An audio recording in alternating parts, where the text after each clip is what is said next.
Flow हमारे दिमाग की एक ऐसी मेंटल स्टेट है जहाँ पर एक इंसान का कंसंट्रेशन इतना गहरा होता है, यानी कि वो इंसान अपने काम में इतना डूबा होता है कि वो अपना सेंस ऑफ सेल्फ ही भूल जाता है। यानी कि जब तक वो इंसान फ्लो के स्टेट में रहता है तब तक उसको अपना एग्जिस्टेंस भी याद नहीं रहता। इस स्टेट में ना तो आपको भूख लगेगी, ना प्यास, ना सर्दी, ना तो गर्मी। इस स्टेट में हमारा कंसंट्रेशन एकदम पीक पर होता है, यानी कि चरम सीमा पर।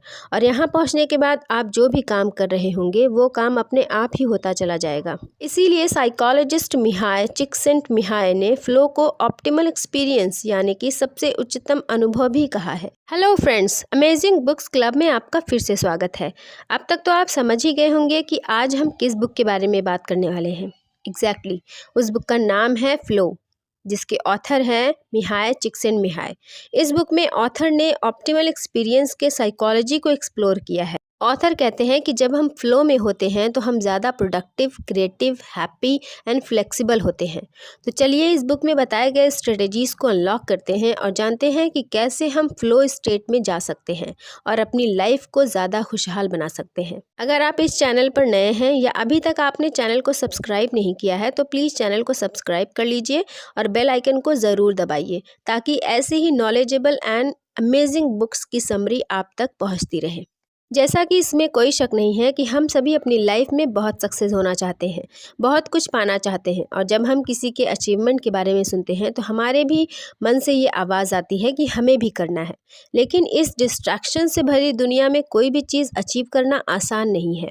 हम गोल तो बना लेते हैं, पर जब उस पर काम करना शुरू करते हैं तो हमारा माइंड बहुत ही बुरी तरीके से डिस्ट्रैक्ट होने लगता है। और आज के ज़माने में सबसे बड़ा डिस्ट्रैक्शन हमारा मोबाइल फ़ोन है, इंटरनेट है, जिससे कि किसी भी काम पर हमारा फोकस नहीं होता है। हम अपने ट्रू पोटेंशियल तक नहीं पहुंच पाते हैं और फोकस का ना बन पाना बहुत ही बड़ी प्रॉब्लम है। अगर हमें अपने आप को प्रोडक्टिव बनाना है तो हमें अपने आप को फ्लो स्टेट में लाना होगा, यानी कि कम्प्लीटली फोकस्ड होना होगा। और अगर हम ये जान जाएंगे कि हमें अपने आप को फ्लो स्टेट में कैसे लाना है तो हम जो भी चीज़ें करेंगे वो सिर्फ हमारे लिए आसान ही नहीं होगा, बल्कि हमारे रिजल्ट्स भी 10 गुना ज़्यादा बढ़ जाएंगे। ऑथर ने ह्यूमन साइकोलॉजी पर बहुत रिसर्च किया और ये फाइंड आउट किया कि लोग कब और कैसे खुश होते हैं। ऑथर ने पाया कि लोग जब रेस्ट कर रहे होते हैं या रिलैक्स होते हैं तब वो बहुत ज़्यादा खुश नहीं होते हैं, बल्कि उनकी असली खुशी तब होती है जब वो किसी काम में इतना डूबे होते हैं कि वो अपना वजूद तक भूल जाते हैं और काम करते वक्त उन्हें टाइम का पता ही नहीं चलता। ऑथर इस बुक में हमें प्लेजर एंड एन्जॉयमेंट का रियल डेफिनेशन बताते हैं। अक्सर लोग प्लेजर एंड एन्जॉयमेंट को एक साथ जोड़ देते हैं, पर ये पूरी तरह से अलग है। जब आप कोई ऐसा काम करते हैं जिससे आपको अच्छा महसूस होता है, जैसे फास्ट फूड खाना, पिज़्ज़ा, बर्गर या फिर टीवी शोज़ देखना, नेटफ्लिक्स देखना, तो वहाँ आपको प्लेजर मिलता है, जहाँ पर आपका माइंड फोकस्ड नहीं होता है, बस आप अपने आप को वक्ती तौर पर खुश कर रहे होते हैं। वहीं दूसरी ओर जब आप कोई ऐसा काम करते हैं जिसमें आपका पूरा अटेंशन होता है, आपका पूरा फोकस होता है और आपको वो काम करना बहुत अच्छा लगता है, तो आपका दिमाग बहुत स्पीड में काम करने लगता है, आप उस काम को एंजॉय करने लगते हैं, तो यही रियल एंजॉयमेंट है। आपकी रियल हैप्पीनेस इसी में है और इसी स्टेट में आप 4 घंटे का काम 1 घंटे में कर लेते हैं, क्योंकि आपका दिमाग बहुत तेज़ी से काम करता है। इसी को फ्लो स्टेट कहते हैं। और जो इंसान इस स्टेट में चला जाता है वो डेफिनेटली एक्स्ट्रा ऑर्डिनरी काम करने लगता है। फॉर एग्जाम्पल गुकेश दोमराजू, जो रिसेंटली वर्ल्ड के चेस चैंपियन बने हैं, वो चेस में इतना ज़्यादा डूब गए थे कि उन्हें कुछ और दिखाई ही नहीं दे रहा था और उन्हें 18 ईयर्स में वर्ल्ड रिकॉर्ड बना डाला। तो ये है फ्लो स्टेट का कमाल। जब हम फ्लो स्टेट में होते हैं तो हमारे ब्रेन में केमिकल एंड न्यूरोसाइकोलॉजिकल चेंजेस होता है, जो हमें ज़्यादा प्रोडक्टिव, क्रिएटिव एंड अटेंटिव बनाता है, जिससे हम किसी भी परफॉर्मेंस में अपना बेस्ट देते हैं। तो चलिए अब ये समझते हैं कि इस फ्लो स्टेट में अपने आप को कैसे ले जा सकते हैं। सबसे पहली चीज़ है आपको अपना गोल क्लियर रखना होगा। फ्लो स्टेट में जाने के लिए आपके गोल का क्लियर होना बहुत इंपॉर्टेंट है। जैसे कि हर एथलीट्स का गोल बिल्कुल क्लियर होता है, स्पोर्ट्स में हर प्लेयर का गोल बिल्कुल क्लियर होता है। फॉर एग्जांपल अगर आप क्रिकेट खेल रहे हैं तो आपका मकसद बिल्कुल क्लियर होना चाहिए कि आपको 6 बॉल में 12 रन स्कोर करना है। अब आपके माइंड में ये बात पूरी तरह से फिट हो चुकी है तो आप फ्लो स्टेट में आसानी से जा सकते हैं। वहीं दूसरी ओर अगर आप सिर्फ मौज मस्ती के लिए अपने फ्रेंड्स के साथ खेल रहे हैं तो आपके माइंड में कोई क्लियर गोल ना होने की वजह से आप फ्लो स्टेट में नहीं जा सकते। चलिए एक और एग्जांपल से समझते हैं। अगर आप एक स्टूडेंट हैं और आप बहुत कंफ्यूज हैं कि आपको कौन सा सब्जेक्ट सबसे पहले याद करना है या फिर कौन सा चैप्टर आपके लिए ज़्यादा इंपॉर्टेंट है, आपके माइंड में इस चीज़ की क्लैरिटी ही नहीं है, तो शायद ही आप फ्लो स्टेट में जा पाएंगे क्योंकि आपके माइंड में कोई क्लियर गोल ही नहीं है।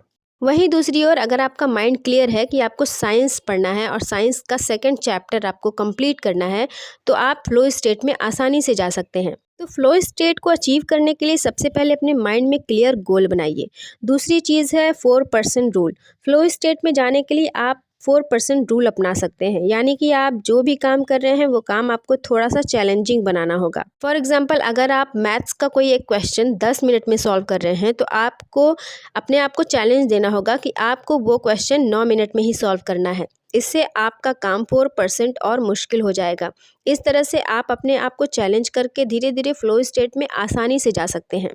तीसरी चीज़ है फ्रीडम, यानी कि आप जो काम कर रहे हैं उस काम को करने का आपके पास पूरी फ्रीडम होनी चाहिए, क्योंकि आप जो काम कर रहे हैं अगर उसमें बहुत रोक टोक है, बहुत रेस्ट्रिक्शंस हैं, तो आप उसमें अपना बेस्ट कभी नहीं दे पाएंगे। चौथी चीज़ है फीडबैक। फ्लो स्टेट में जाने के लिए काम का फीडबैक का जानना बहुत इंपॉर्टेंट है, क्योंकि जब हम कोई काम करते हैं तो हमारा ये जानना बहुत इंपॉर्टेंट है कि हमारा काम कैसा है, अच्छा है या बुरा है, या फिर हम अपने गोल के कितने करीब पहुंच रहे हैं। क्योंकि जब हमारे माइंड में ये बात क्लियर होगी कि हम अपने गोल के कितने करीब पहुंच रहे हैं, उतना ही हमारा माइंड फ्लो स्टेट में जाता रहेगा। फॉर एग्ज़ाम्पल अगर आप मैथ्स के क्वेश्चन सॉल्व कर रहे हैं तो आपके टीचर के थ्रू आपको तुरंत फीडबैक मिल जाता है कि आपने कितना सही किया है, कितना गलत। या फिर आप कोई गेम खेल रहे हैं तो आपको तुरंत फीडबैक मिलता है कि आप कितना स्कोर कर रहे हैं, जिससे कि आपका इंटरेस्ट और बढ़ता है और आप राइट डायरेक्शन में चलते चले जाते हैं और फ्लो स्टेट को आसानी से अचीव कर लेते हैं। तो फ्रेंड्स, ये थी फ्लो स्टेट को अचीव करने के टिप्स। आई होप आप अच्छे से समझ गए होंगे कि फ्लो स्टेट होता क्या है और इसे कैसे अचीव करते हैं। और मुझे पूरा यकीन है कि आपको ये वीडियो बहुत पसंद आई होगी और आपके लिए बहुत हेल्पफुल रही होगी। अगर आपने चैनल को सब्सक्राइब नहीं किया है तो प्लीज़ चैनल को सब्सक्राइब कर लीजिए और बेल आइकन को ज़रूर दबाइए, जिससे कि ऐसे ही नॉलेजेबल समरीज आप तक पहुँचती रहें। और ऑडियो बुक को लाइक एंड शेयर करना बिल्कुल भी ना भूलिए। मिलते हैं नेक्स्ट ऑडियो बुक के साथ, तब तक के लिए सुनते रहिए, सीखते रहिए और आगे बढ़ते रहिए। Thank you so much.